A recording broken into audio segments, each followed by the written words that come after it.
మనిషికి వ్యక్తిత్వం ఎలా ఏర్పడుతుంది? మీరేమనుకుంటున్నారు? మనిషి పుట్టుకతోనే వ్యక్తిత్వాన్ని వెంటబెట్టుకొస్తాడా? లేకపోతే ఈ ప్రకృతే అతని భవితను రాసిస్తుందనుకుంటున్నారా? లేదు, అలా ఎంత మాత్రమూ జరగదు. ఏం జరుగుతుందో నేను చెప్తాను. వాన కురుస్తున్నప్పుడు ఏదైనా ఒక చినుకుని చూడండి. ఆ చినుకు ఎక్కడ పడుతుందో అదే నిర్ధారిస్తుంది దాని యొక్క భవితని. ఒకవేళ ఈ చినుకు వెళ్ళి పొలంలో పడిందనుకోండి, అది ఒక కొత్త మొక్కకి ప్రాణం ఇస్తుంది. ఒకవేళ అది ఎడారిలో పడిందంటే పడకముందే ఆవిరైపోతుంది. అదే చినుకు వెళ్ళి పాము నోట్లో పడితే అది విషంగా మారుతుంది. ఆల్చిప్పలో పడితే ముత్యంగా మారుతుంది. ఏదైనా రాయి మీద పడితే ముక్కలైపోతుంది. చినుకైతే అదే, కానీ దాని సాంగత్యం, దాని స్నేహాలే దాని వ్యక్తిత్వాన్ని నిర్ధారిస్తాయి. అది కేవలం వాన చినుకు. దాని పని కేవలం కింద పట్టం మాత్రమే. ఎక్కడ అనేది కూడా అది నిర్ధారించుకోలేదు.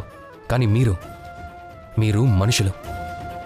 మీరు ఎంచుకోవచ్చు ఎవరితో స్నేహం చెయ్యాలి, ఎలాంటి మనుషులతో కలిసి ఉండాలి అనేది. కనుక మంచివారిని ఎంచుకోండి. ఎంపిక అనేది మీ చేతుల్లోనే ఉంది. ఎందుకంటే ఈ జీవితం మీది, భవిష్యత్తు కూడా మీదే.